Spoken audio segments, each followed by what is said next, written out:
Murder, by definition, is the unlawful killing of another human being with malice aforethought.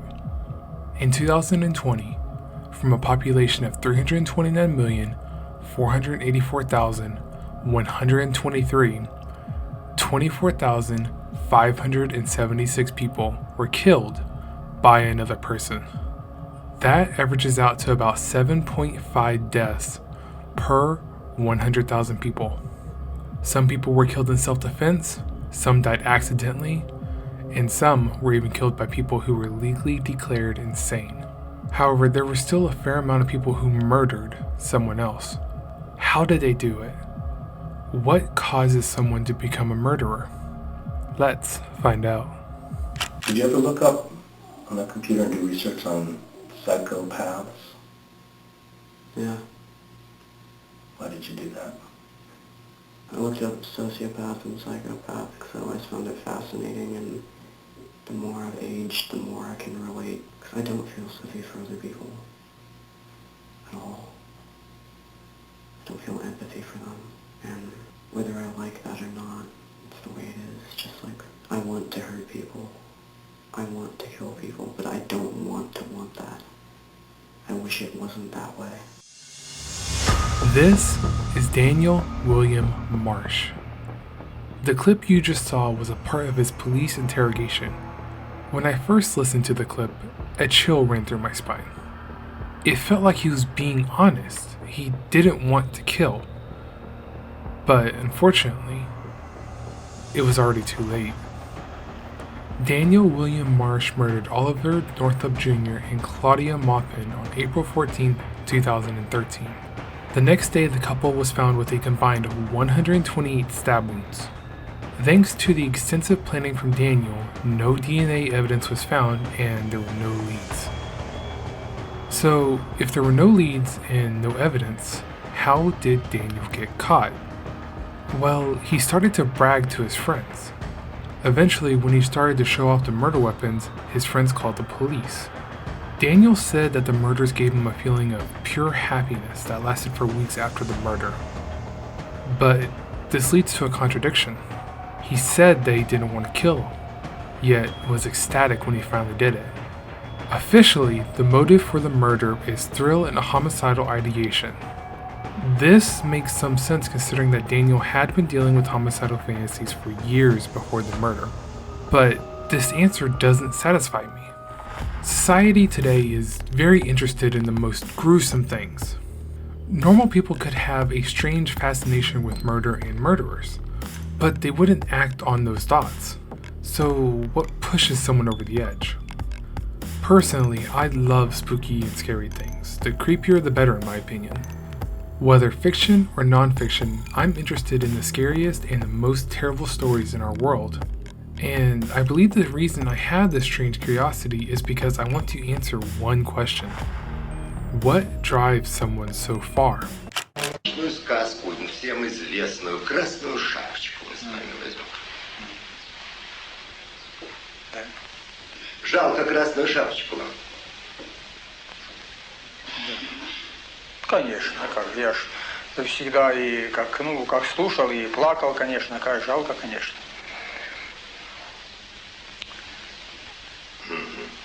Ну, вы, наверное, читали не только «Красную шапочку». Это мы с вами вспомнили, а волка вам не жалко?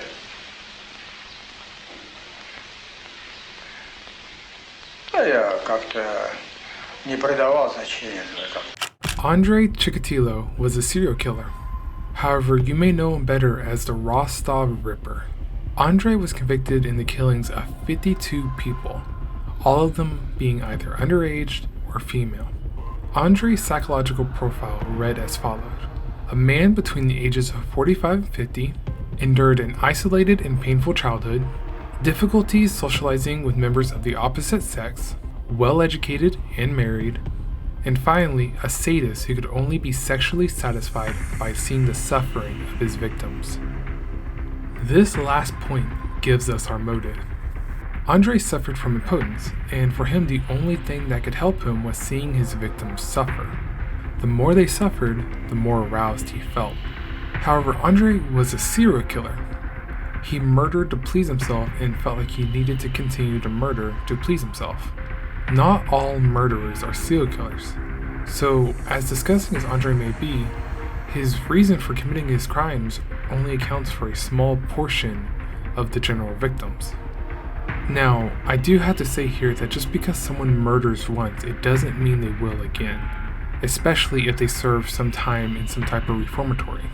With that said, serial killers give us the most profound examples of what happens inside the mind of a murderer. This is because serial killers are considered the farthest away from normalcy on the murderer spectrum, whereas murderers could have some aspects of serial killers but would still tremble at some of the things that serial killers can and have done.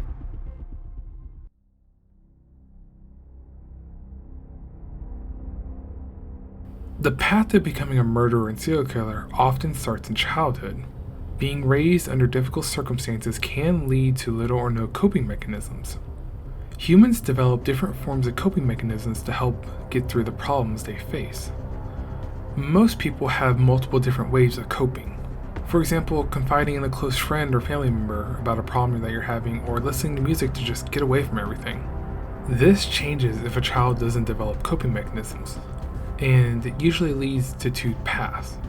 First, the child may try to find some type of escape and disassociate themselves or force down their emotions. Obviously, this isn't healthy. Disassociation, especially at a young age, could lead their mental growth to flatline because the child wouldn't feel interested in anything.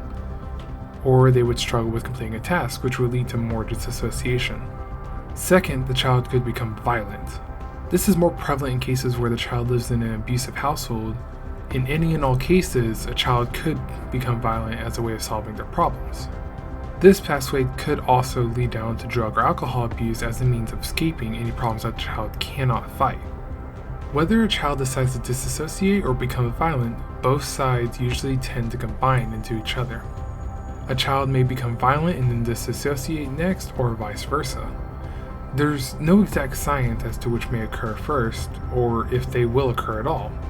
Some children experience some type of traumatic event in their life, but find a coping mechanism that may not be healthy, but helps them. So, in the end, a murderer generally doesn't develop proper coping mechanisms. Even if they grew up in a perfect family, there's still a chance of violent behavior to develop without proper coping mechanisms. But this doesn't mean that any and everybody will become a murderer if they don't have proper coping mechanisms. Moving on to when a child enters their teenage years, this could bring out their innermost thoughts and desires. Due to the emotional instability that comes along with being a teenager and the external consequences of that, murderers tend to develop their motives here. Every killer has a motive. Some may decide to kill from a certain race or gender or even political or religious belief. Serial killers are famous for having a race or gender motive, but there are other potential motives. Like we discussed in the case of Daniel William Marsh, thrill is a potential motive for murderers. To me, thrill is possibly the most terrifying motive that a murderer can have. They feel excited or happy to kill. In some cases, the killer wants to feel the adrenaline that comes with murder, but in more disturbing cases, the killer seeks to fulfill their fantasies. Going along with the idea of a fantasy, there's also the sexual aspect of murder, which very rarely takes place. And that also takes place in the case of Andre Chikatilo that we discussed. In general, thrill and hate are the two main reasons for murder. Though there are other possible reasons, every murder can generally be narrowed down to either thrill to kill or the hate for whomever. Both of these motives start the development in the person's teenage years. Isolation and bullying can hinder the emotional development of a teenager. Also, I want to add that getting involved with the wrong crowd of people could also stifle development of a teenager. As cliche as it may sound, drinking and the usage of drugs before the brain is fully developed could slow down the emotional and mental development of anybody. This slowdown could cause violent behavior or disassociation to become more common, if the teenager doesn't already deal with them. So far, we've only discussed the development of a murderer from childhood to their teenage years. I decided to do this because the development of our brains throughout our childhood is the most important thing for us to become sensible people. However, I do want to note something. Most people will develop coping mechanisms at a young age, but the people who don't won't necessarily become murderers. The same goes for people who are bullied or party throughout their teenage years. Any number of the problems I listed could become a factor in the development of a murderer, but they could also mean nothing. So how can we truly tell what's behind the mind of a murderer? Well, we truly can't. The more we learn, the more convoluted the answer becomes. Some murderers check off every box, and some check off none of them. However, there are a couple tendencies that we see somewhat commonly in murderers. The most common of all tendencies is being a psychopath or having psychopathic tendencies. The psychopathy checklist, or the PCL-R, is a psychological assessment created to determine if someone is, well, a psychopath. A psychopath is actually a really interesting character. They have an immense amount of charm and intelligence, but seemingly no common sense. They lack a sense of remorse or empathy for other people. However, not all psychopaths are murderers. Still, most of the more dangerous murderers are psychopaths because they can do the most gruesome things with seemingly no care for human life. The next tendency that is somewhat common is the need to control or dominate. This tendency is more common among hate-driven murders. In these cases, the murderers need to feel in control and, like a lesser form of sadism, enjoy seeing the other person in fear. So let's go over the profile we've discussed so far. So far, a murderer can have some type of difficulty in their childhood which stifles the development of coping mechanisms. This slowdown can cause a child to become violent or disassociated. Next, the child enters the most important time for emotional and mental development, their teenage years. During these years, the teenager could become a victim of bullying or isolation, partially thanks to their inability to develop properly. Or they may become interested in the wrong things and stifle their development even more by using drugs or alcohol.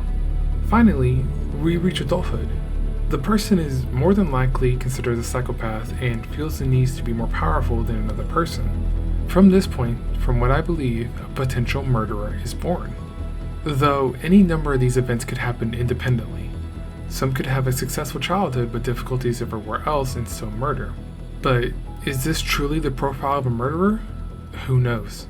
There have been millions of murderers throughout history, and it's impossible to form a background for each and every one of them. However, from the profile I created before, I feel pretty confident that someone has a chance of becoming a murderer. The people who murder and the reasons for murder are all different. There are no two cases that are the same.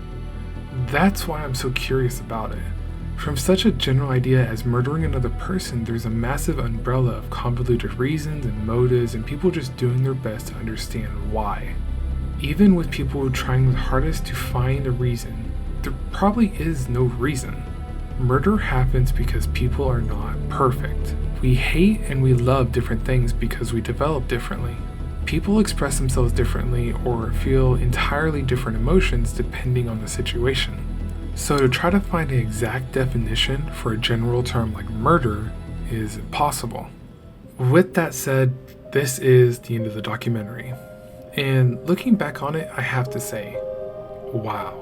I never thought that a subject like this would throw me into such a deep hole where I'm knee-deep in information that makes absolutely no sense. The profile I created was the absolute best I could do, but there are cases that go completely against the murderer's profile that I created.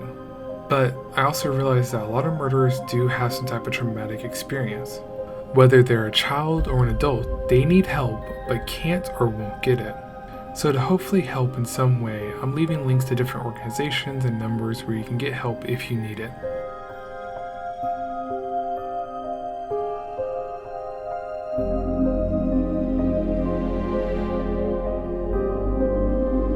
Remember, you are not alone. Life is a war, we all gotta fight it, but that doesn't mean we have to fight it alone. I hope you guys have a great day. I'll catch you guys next time.